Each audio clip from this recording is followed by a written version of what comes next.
विद्यार्थियों, आज हम लोग कक्षा 9 के अंतर्गत हमारे आसपास के पदार्थ चैप्टर देखेंगे। इसमें हम लोग को समझना है सबसे पहले पदार्थ किसे कहते हैं, इसके बाद पदार्थ का भौतिक स्वरूप क्या है, पदार्थ के कणों के अभिलाक्षणिक गुण क्या है, विसरण अंग्रेजी में डिफ्यूजन किसे कहते हैं, पदार्थ की कितनी भौतिक अवस्थाएं होती है। चलिए इसको एक एक करके हम लोग समझते हैं। पदार्थ किसे कहते हैं? वह वस्तु जो स्थान अर्थात आयतन घेरती हो, वह वस्तु जो स्थान घेरती हो अर्थात जिसका कोई आयतन हो और जिसमें द्रव्यमान हो तथा जिसे हमारी ज्ञानेंद्रियां अनुभव कर सकती है, उसे हम पदार्थ कहते हैं। तो पदार्थ के गुण हैं।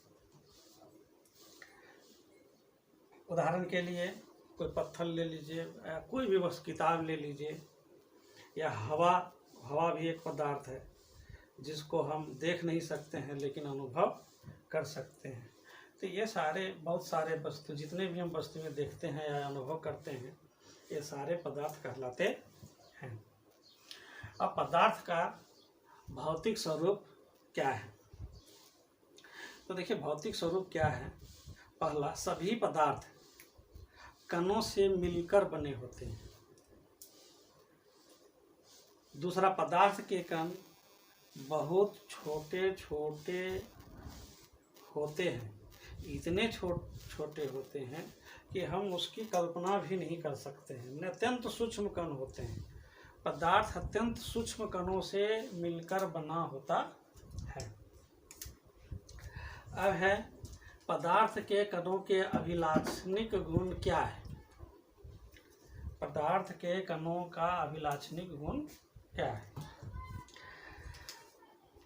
अभिलाक्षणिक गुण मतलब विशेषताएं।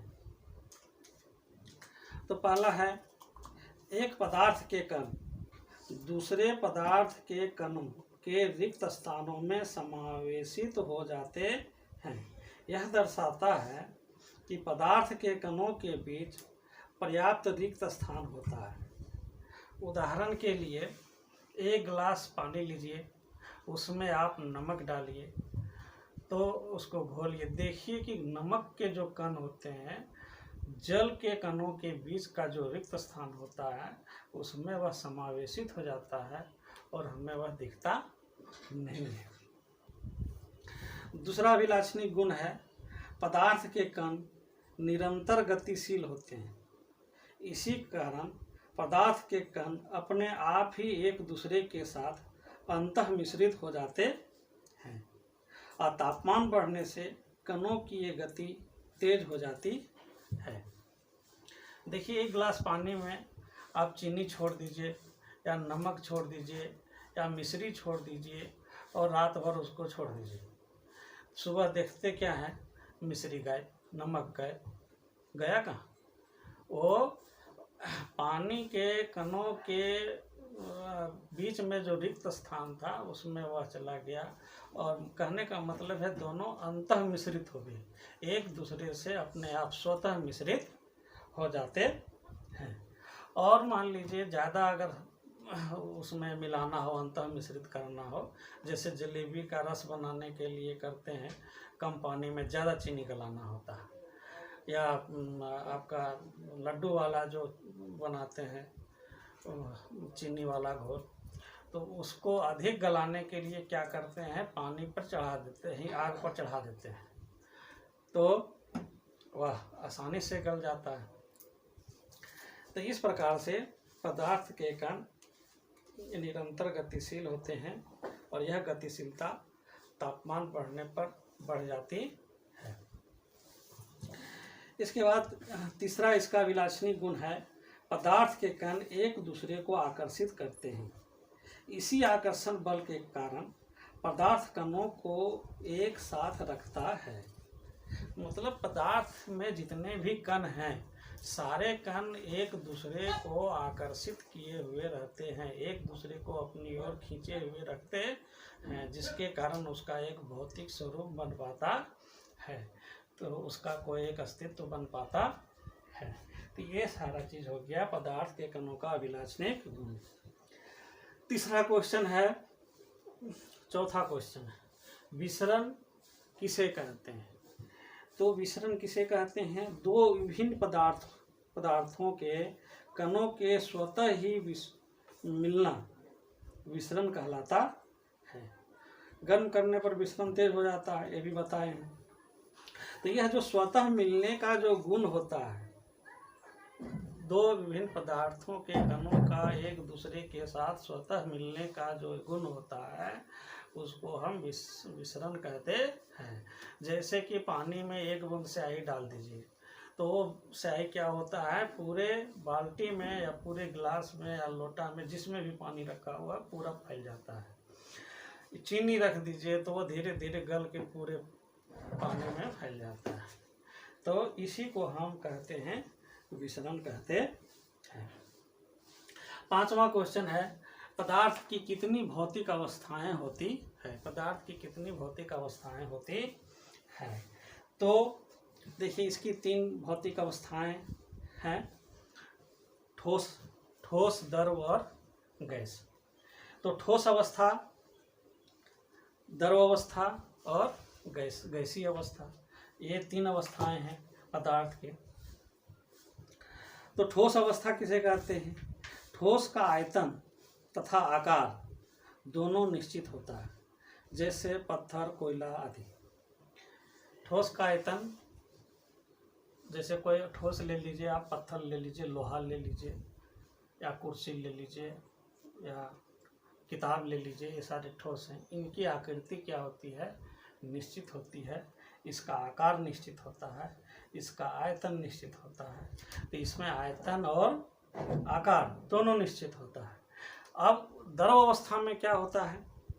द्रव अवस्था में द्रव का आयतन निश्चित होता है, लेकिन आकार परिवर्तनशील होता है।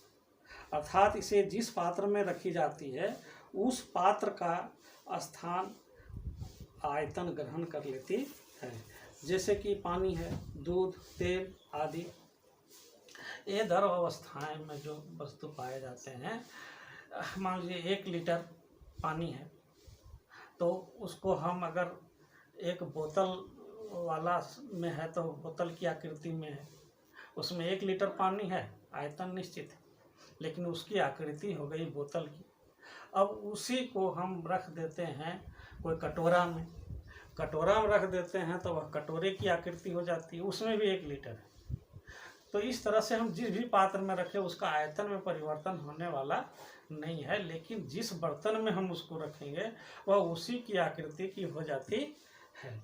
तो इस प्रकार से द्रव अवस्था में जो पदार्थ पाए जाते हैं, उसका आयतन निश्चित होता है, लेकिन उसका आकार निश्चित नहीं होता है।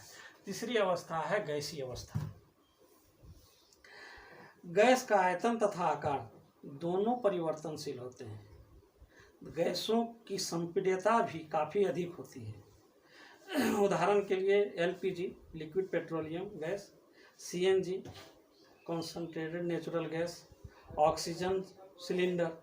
गैसीय अवस्था में कणों की गति यह नियमित और अत्यधिक तीव्र होती है। बर्तन की दीवार पर गैस कणों द्वारा प्रति इकाई क्षेत्र पर लगे बल के कारण गैस का दबाव भी बनता है।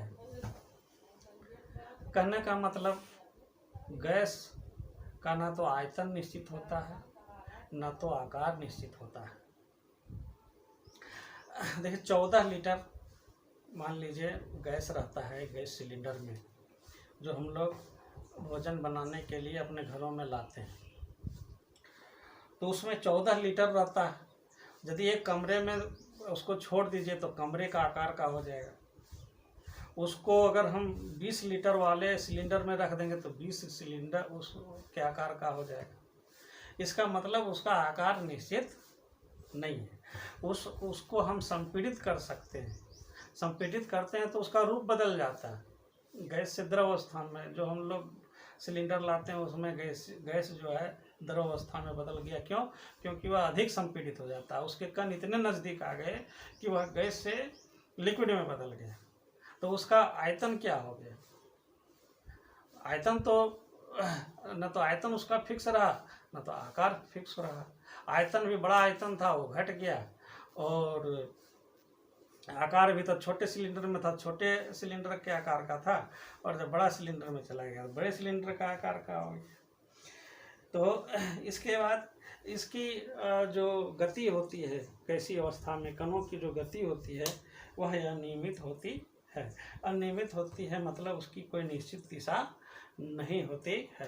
वह अपने जहाँ भी रहती है, जिस बर्तन में रहती है, चाहे गैस सिलेंडर में रहे या बैलून में रहे या जहाँ भी रहे, हम जो साइकिल चलाते हैं, बाइक चलाते हैं, उसका जो टायर होता है, ट्यूब होता है, उसमें रहता है, तो उसका चारों तरफ दबाव होता है उस बर्तन का, उस जिसमें वह भरा हुआ रहता है उसके चारों तरफ दीवारों को वह उस पर दबाव डालती है, उस प्रेशर डालती है, उसे निकालने की कोशिश करती है। तो इस प्रकार से पदार्थ के हम भौतिक अवस्थाओं के बारे में भी हम लोग जानकारी ले ली। अब देखते हैं आगे अन्य टॉपिक। नेक्स्ट प्रश्न देखेंगे हम, क्या पदार्थ अपनी अवस्था को बदल सकता है? हाँ, पदार्थ अपनी अवस्था को बदल सकता है। जब पदार्थ के तापमान परिवर्तन या दाब परिवर्तन करने पर वह अपनी अवस्था को बदल सकता है। उदाहरण के लिए जैसे तापमान परिवर्तन, मान लीजिए कोई बर्फ है, उसका तापमान बढ़ा देते हैं तो उसकी अवस्था में बदलाव हो जाता है, वह ठोस से लिक्विड हो जाता है। और जो हम सिलेंडर गैस लाते हैं घर में, वो गैस होता है और उसका दाब परिवर्तन करके उसका दाब में परिवर्तन लाने के बाद वह गैस से लिक्विड में बदल जाता है और एक सिलेंडर में भरा जाता है। तो इस तरह से देखते हैं पदार्थ के तापमान परिवर्तन तथा दाब परिवर्तन करने पर अपनी अवस्था को वह बदल सकता है। अब ठोस के तापमान को बढ़ाने पर उस पर क्या प्रभाव पड़ता है? ठोस के तापमान के बढ़ाने पर उस पर क्या प्रभाव पड़ता है? ठोस के कणों की गतिज ऊर्जा बढ़ जाती है, कण अधिक तेजी से कंपन करने लगते हैं, कणों के बीच आकर्षण बल कम हो जाता है, कण अधिक स्वतंत्र होकर गति करने लगते हैं। एक अवस्था ऐसी आती है जब ठोस पिघलकर द्रव में परिवर्तित हो जाता है। इस प्रकार से लिखना है। और अभी हम बताए थे कुछ पहले बताए हैं कि जितने भी पदार्थ हैं जिन कणों से बने होते हैं उन कणों के बीच एक आकर्षण बल होता है, जिस बल से वह एक दूसरे को अपनी ओर खींचे हुए रखता है, जिसके कारण वह उसका आकार एक निश्चित होता है। लेकिन जब हम उसको गर्म करते हैं तो गर्म करने के बाद उनके कणों में गति आ जाती है या उसके गति में तेजी आ जाती है, जिसके कारण उनके कणों के बीच जो अंतर आणविक बल होता है, एक दूसरे के प्रति जो आकर्षण बल होता है, वो कमज़ोर होता है, टूटता है। और उसका जैसे जैसे वह टूटता है वैसे वैसे उसकी आकृति में बदलाव प्रारंभ हो जाता है। और एक ऐसा समय जब आता है जब उसका अंतर आणविक बल बिल्कुल कमज़ोर हो जाता है तो उसका अवस्था जो है वह परिवर्तित हो जाता है, वह पिघल कर द्रव में परिवर्तित हो जाता है या वह डायरेक्ट गैस में बदल जाता है। तो ठोस के तापमान को बढ़ाने पर यह प्रभाव देखा जाता है। अब है गलनांक किसे कहते हैं। जिस न्यूनतम तापमान पर ठोस पिघलकर द्रव बन जाता है वह उसका गलनांक कहलाता है।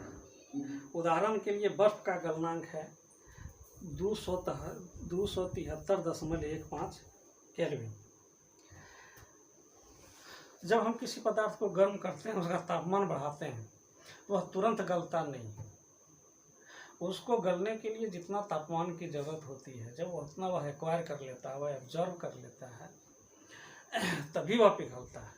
तो वह पिघलने के लिए जितना तापमान को एक्वायर करता है, एब्जॉर्व करता है, उस तापमान को, उस कुल तापमान को हम उसका गलनांक कहते हैं। जैसे आपका बर्फ जो है वह गलने के लिए 273 डिग्री केल्विन वह एब्जॉर्व करती है, इसलिए उसका गलनांक उतना हो गया। इसी प्रकार से सभी वस्तुओं का अलग अलग गलनांक होता है। अगला क्वेश्चन है तापमान की एसआई मात्रक क्या है। तो तापमान की एसआई मात्रक है केल्विन, जिसको हम के से डिनोट करते हैं। तो 0 डिग्री सेल्सियस बराबर 273.15 केल्विन होता है। तो 0.15 को बहुत जगह अवॉइड किया जाता है या प्रायः अवॉइड किया जाता है। वहाँ 0 डिग्री सेल्सियस बराबर 273 केल्विन का ही प्रयोग किया जाता है, ताकि कैलकुलेशन करने में आसानी होता है। अगला क्वेश्चन है संगलन किसे कहते हैं। संगलन मतलब गलने की प्रक्रिया। हम इसको लिख सकते हैं, गलने की प्रक्रिया को संगलन कहते हैं। संगलन को अंग्रेजी में हम फ्यूजन बोलते हैं या मेल्टिंग बोलते हैं। अब है गुप्त ऊष्मा किसे कहते हैं। गुप्त ऊष्मा को अंग्रेजी में हम लेटेंट हीट कहते हैं। तापमान को स्थिर रखते हुए अवस्था परिवर्तन के लिए दी गई ऊष्मा गुप्त ऊष्मा कहलाती है। उदाहरण के लिए देखिए, किसी वस्तु को हम गर्म करते हैं तो वह तो गर्म होता है, लेकिन अब वो गल भी गया, इतना ऊष्मा दे दिए कि वह गल गया। गलने के बाद भी हम उसको ऊष्मा दिए जा रहे हैं, तो वह ऊष्मा कहाँ जाता है। तो वह ऊष्मा उसको गलाने में नहीं काम आ रहा है, लेकिन वह वाष्पीकरण के रूप में काम में आ रहा है। वह जो अतिरिक्त जो हम ऊष्मा दे रहे हैं, वह ऊष्मा उसको वाष्पीकरण के रूप में परिवर्तित कर रहा है। और नापने पर हम उसको देखेंगे कि उसका तापमान जो है निश्चित हो गया, नियत हो गया, स्थिर हो गया, उससे वह बढ़ नहीं रहा है। क्योंकि किसी भी वस्तु का जो है गलनांक जो है वह निश्चित होता है, उससे वह बढ़ नहीं सकता है। उससे अगर अधिक देते हैं तो उसका अवस्था में उसको वह परिवर्तित कर देता है, जो हमें दिखाई नहीं पड़ता है। तो यह जिस ऊष्मा का हम आकलन नहीं कर पाते हैं, उसका अनुभव नहीं कर पाते हैं, नाप नहीं पाते हैं, लेकिन उसका उपयोग अवस्था परिवर्तन में होता है, तो इसको हम गुप्त ऊष्मा कहते हैं। तो अब है संगलन की प्रसुप्त ऊष्मा किसे कहते हैं। अंग्रेजी में लेटेंट हीट ऑफ फ्यूजन क्या है। तो वायुमंडलीय दाब पर 1 केजी ठोस को उसके गलनांक पर द्रव में बदलने के लिए जितनी ऊष्मीय ऊर्जा की आवश्यकता होती है उसे संगलन की प्रसुप्त ऊष्मा कहते हैं। उदाहरण के लिए 0 डिग्री सेल्सियस पर जल के कणों की ऊर्जा 0 डिग्री सेल्सियस पर बर्फ के कणों की ऊर्जा से अधिक होती है। देखिए, जब जल आपका बर्फ के रूप में है तो भी उसका तापमान 0 डिग्री सेल्सियस है, और जब जल के रूप में है तो भी उसका 0 डिग्री सेल्सियस है। लेकिन उसमें ऊर्जा जो है दोनों का अंतर होता उनके जो कणों की ऊर्जा जो होती है, जल के कणों की ऊर्जा होती है, वह अधिक होती है। तो इसको हम समझ गए। अब है क्वथनांक किसे कहते हैं। क्वथनांक मतलब बॉइलिंग पॉइंट। जिस वस्तु पर, जिस तापमान पर कोई वस्तु बॉयल करने लगे, कोई द्रव वस्तु बॉयल करने लगे, उबलने लगे, ठीक है, उस नियत तापमान को हम उस वस्तु का क्वथनांक कहते हैं या बॉइलिंग पॉइंट कहते हैं। तो इसको हम लिख सकते हैं, वायुमंडलीय दाब पर वह तापमान जिस पर द्रव उबलने लगता है उसे उसका क्वथनांक कहते हैं। उदाहरण, जल का क्वथनांक 373 केल्विन होता है। अब नेक्स्ट क्वेश्चन है, द्रव किस ताप पर वाष्प में बदलने लगते हैं। द्रव किस ताप पर वाष्प में बदलने लगते हैं। तो इसको हम लिखेंगे, क्वथनांक पर द्रव के सभी कणों को इतनी ऊर्जा मिल जाती है कि वे वाष्प में बदलने लगते हैं। इसका मतलब क्या है, क्वथनांक जब हम देते हैं किसी द्रव में, जब वह क्वथनांक प्राप्त लेता है, हमने क्वथन मैंने उबलने के का तापमान प्राप्त कर लेता है, इसके बाद जितना भी हम अतिरिक्त ऊर्जा देते हैं, उष्मा ऊर्जा देते हैं, वह उस द्रव को गैस में परिणत कर देता है। तो हम कह सकते हैं कि क्वथनांक पर द्रव के सभी कणों को इतनी ऊर्जा मिल जाती है कि वे वाष्प में बदलने लगते हैं। वाष्पीकरण की गुप्त ऊष्मा किसे कहते हैं। तो यह वाष्पीकरण की गुप्त ऊष्मा किसे कहते हैं, तो संगलन की प्रसुप्त ऊष्मा जो हम पढ़े हैं, उसी की तरह इसको भी हमको बोलना है, उसी तरह इसको भी समझना है। उदाहरण के लिए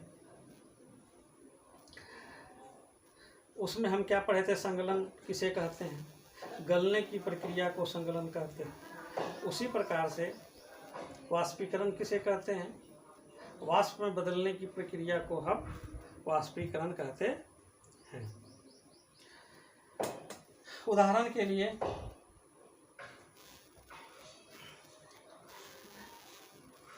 भाप या वाष्प के कणों की ऊर्जा 100 डिग्री सेल्सियस पर पानी के कणों की ऊर्जा से अधिक होती है। या इसको गौर कीजिएगा, 100 डिग्री सेल्सियस तापमान है, पानी के उबलने का क्वथनांक कितना है, 100 डिग्री सेल्सियस है, या 373 डिग्री केल्विन है। अब इसी तापमान पर पानी उबलता भी है, और उससे जो जलवाष्प निकलता है वह भी, उसमें भी तापमान इतना ही होता है। लेकिन अगर हम गर्म पानी से जलते हैं और उसके जलवाष्प से जलते हैं, तो ज़्यादा प्रभावित हम किससे होते हैं, उसका जो भाप होता है, जलवाष्प जो होता है, उससे हम ज़्यादा प्रभावित होते हैं। क्योंकि उसका तापमान तो 100 डिग्री सेल्सियस है ही, उसके अतिरिक्त जो ऊष्मा द्रव को मिला है, गुप्त ऊष्मा, वो ऊष्मा भी उसमें निहित होती है। तो इस प्रकार से जो गर्म जल होता है उसका होता है 100 डिग्री सेल्सियस तापमान, और जो उससे जो जलवाष्प निकलता है उसका तापमान होता है 100 डिग्री सेल्सियस प्लस गुप्त ऊष्मा। ठीक है, इसीलिए उससे जलन अधिक होता है।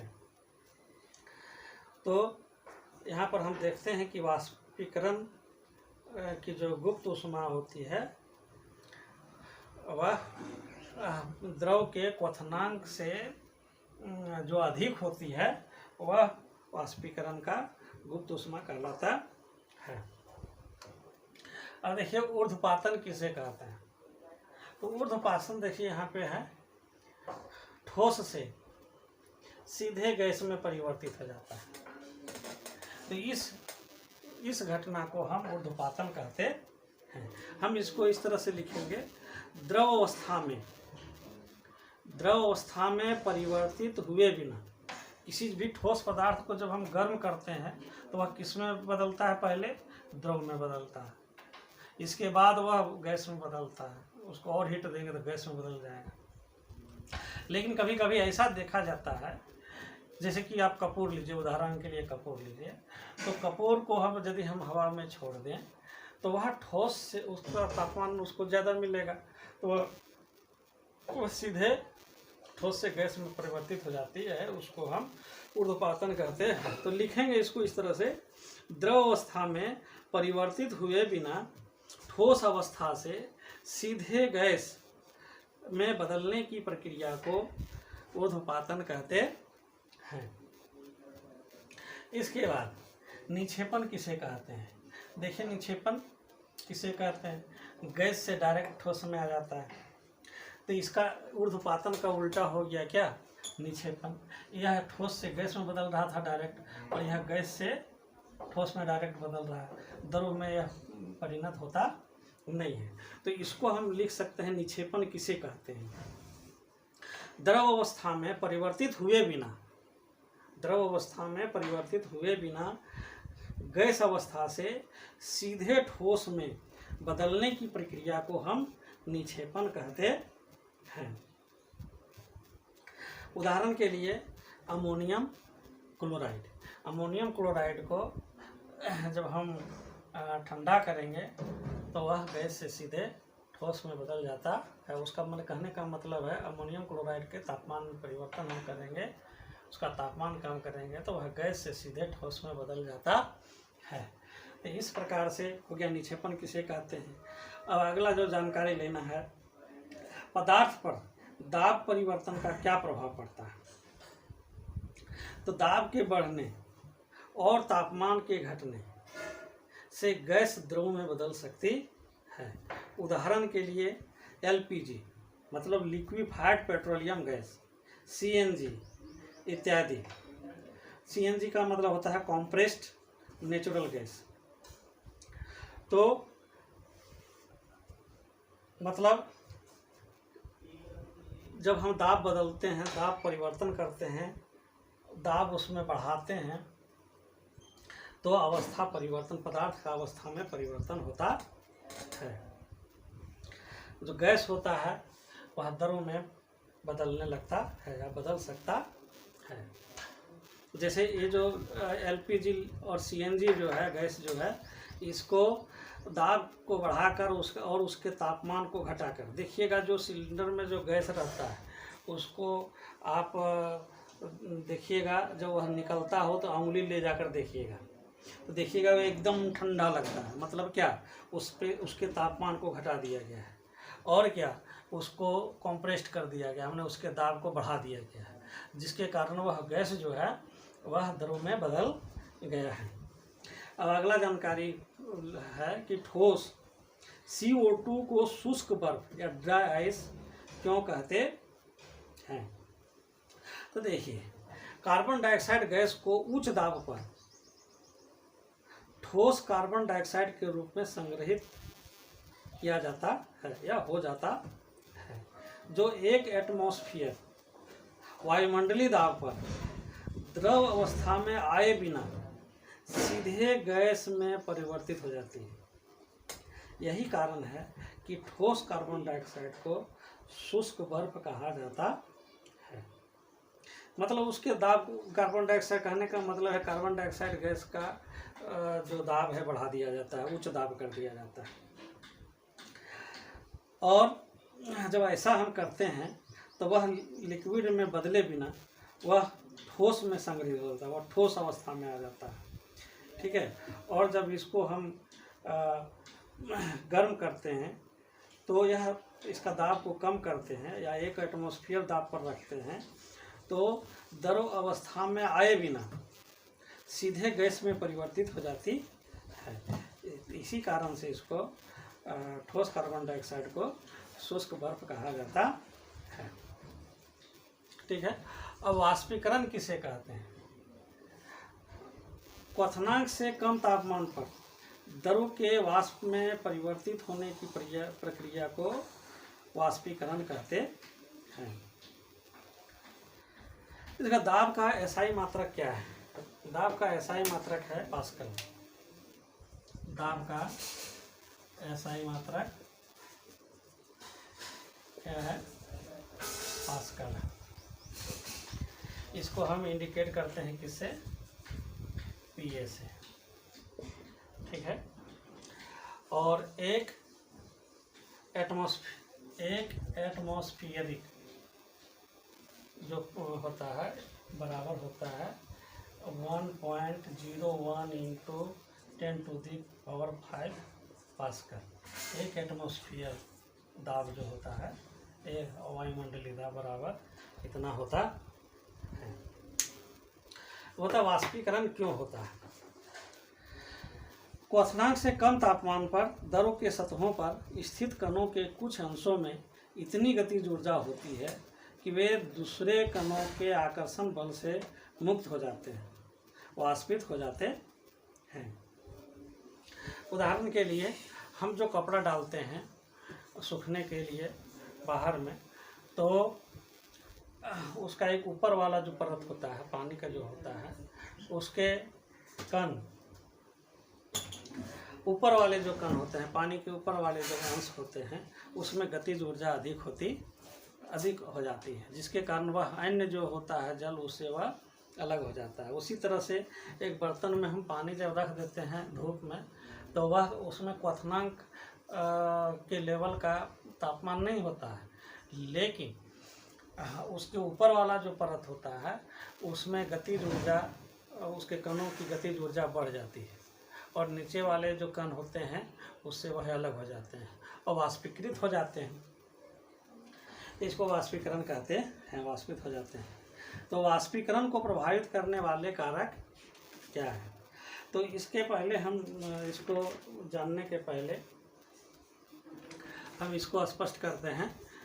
ये जो फिगर बना हुआ है, ये तो हम समझ गए ऊर्ध्वपातन किसे कहते हैं, निक्षेपण किसे कहते हैं, संगलन किसे कहते हैं, यह भी समझ गए कि ठोस से द्रव में परिवर्तित होने की क्रिया को हम संगलन कहते हैं, द्रव से ठोस में परिवर्तित होने की क्रिया को हम फ्रीजिंग कहते हैं, गैस से द्रव में परिवर्तित होने की क्रिया को हम कंडेंसेशन या संघनन कहते हैं, और गैस से द्रव से गैस की अवस्था को हम वो क्या कहते हैं?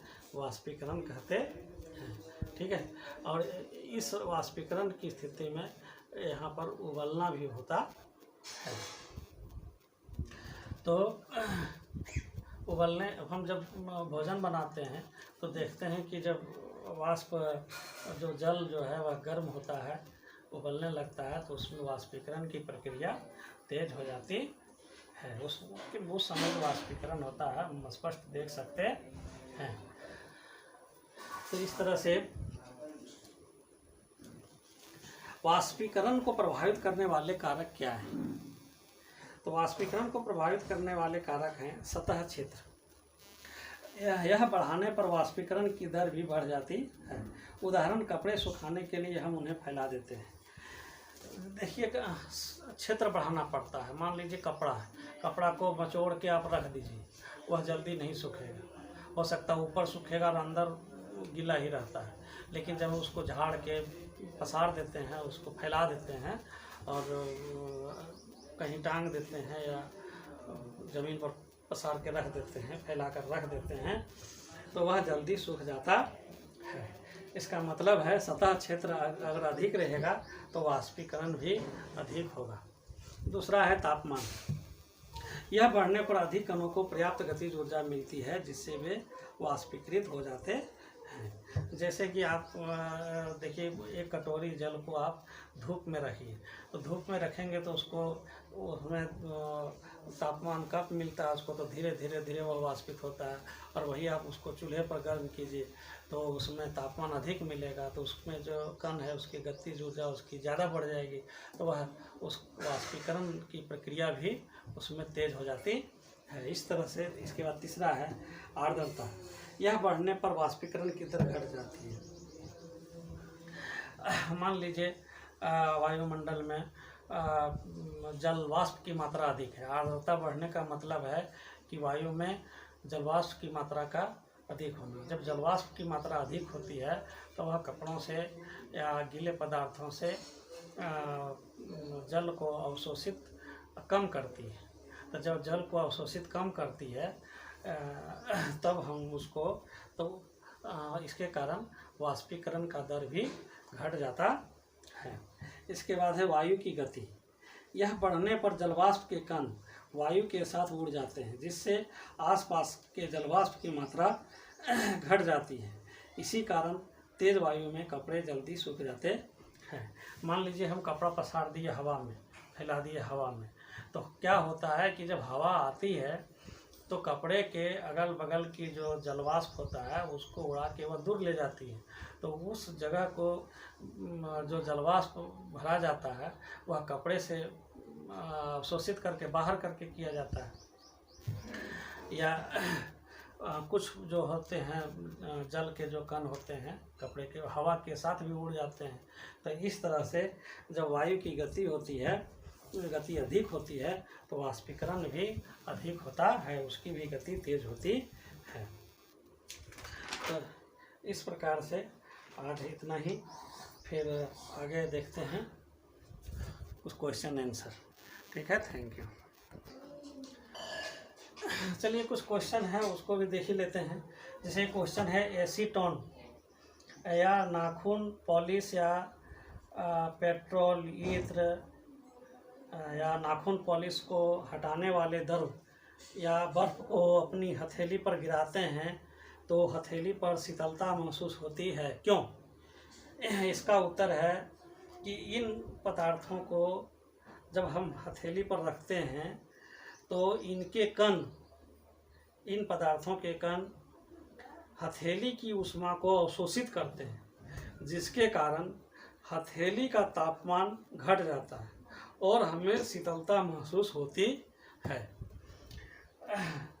नेक्स्ट क्वेश्चन है, तेज धूप वाले गर्म दिन के बाद लोग अपनी छत या खुले स्थान पर जल छिड़कते हैं, क्यों? इसका कारण है क्योंकि जल के वाष्पीकरण की गुप्त ऊष्मा गर्म सतह को शीतल बनाती है। कहने का मतलब है तेज धूप वाला गर्म दिन है तो गर्म दिन के बाद छत पर आदमी सोने जाता है, खुले स्थान पर क्या करता है, जल को छिड़क देता है। तो जल के छिड़कने के बाद जल क्या करता है, उस जगह को ठंडा करता है और ठंडा करने के बाद जल जो है वाष्पीकृत होती है। तो जल जब वाष्पीकृत होती है तो उसमें जो गुप्त ऊष्मा जो होता है वह उस गर्म सतह को शीतल बना देती है, ठंडा कर देती है, जिसके कारण आदमी को आराम महसूस होता है, इसलिए वे ऐसा करते हैं। देखिए गर्मियों में हमें सूती कपड़े क्यों पहनने चाहिए? गर्मियों में हमें ज़्यादा पसीना आता है। पसीना अपनी वाष्पीकरण हेतु शरीर से ऊर्जा अवशोषित करती है, जिसके कारण शरीर का तापमान घटता है और हमें शीतलता मिलती है। तो सूती कपड़े जल पसीना को सोखते हैं, सुगमता पूर्वक अवशोषित करते हैं और वायुमंडल में आसानी पूर्वक उससे वाष्पीकृत करने में मदद करते हैं। इसलिए हमें सूती कपड़ा पहनने से आराम महसूस होता है, शीतलता महसूस होता है। इसीलिए हम गर्मियों में सूती कपड़ा पहनना चाहते हैं, पहनना पसंद करते हैं। और देखिए बर्फीले जल से भरे गिलास की बाहरी सतह पर जल की बूंदें क्यों नजर आती हैं?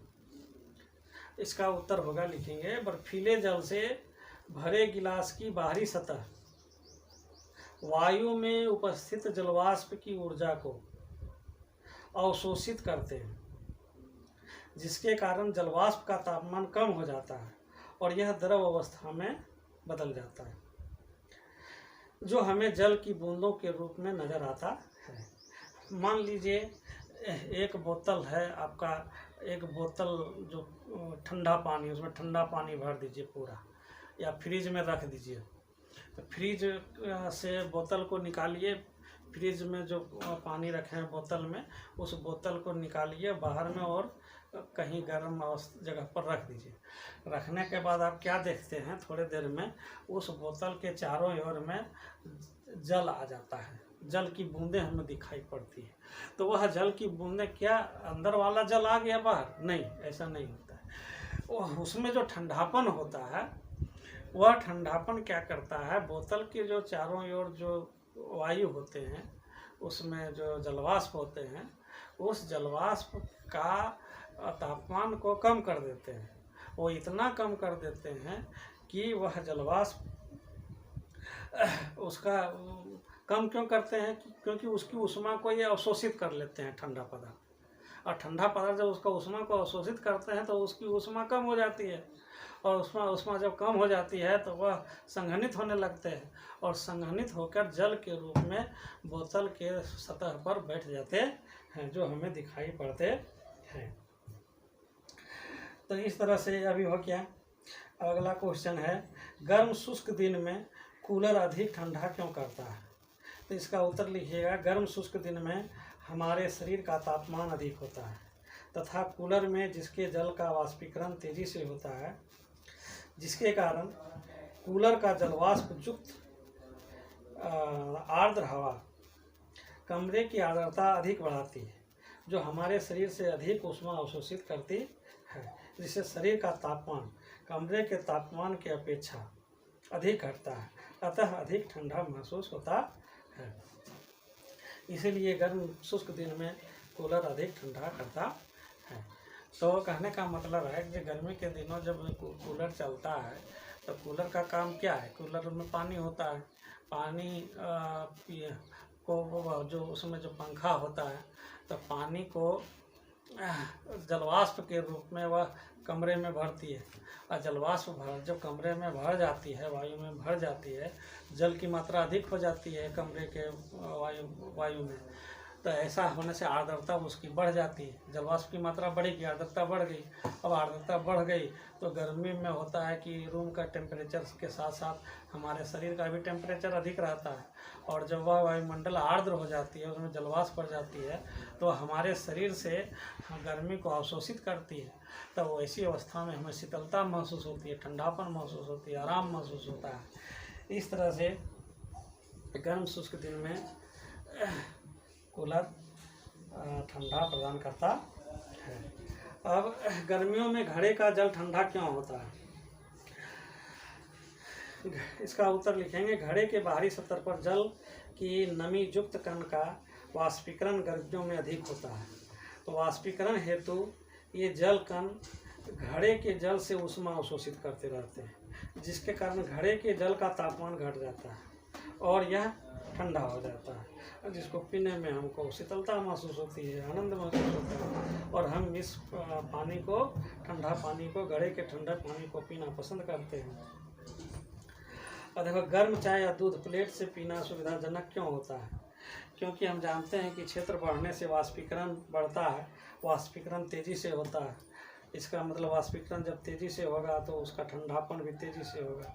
तो ऐसी स्थिति में हमको गर्म चाय प्लेट से पीना आरामदायक महसूस होता है। ठीक है, चलिए आज हम लोग इतना ही रखते हैं। अगले दिन अगले क्वेश्चनों के साथ हम लोग फिर मिलेंगे। थैंक यू, धन्यवाद।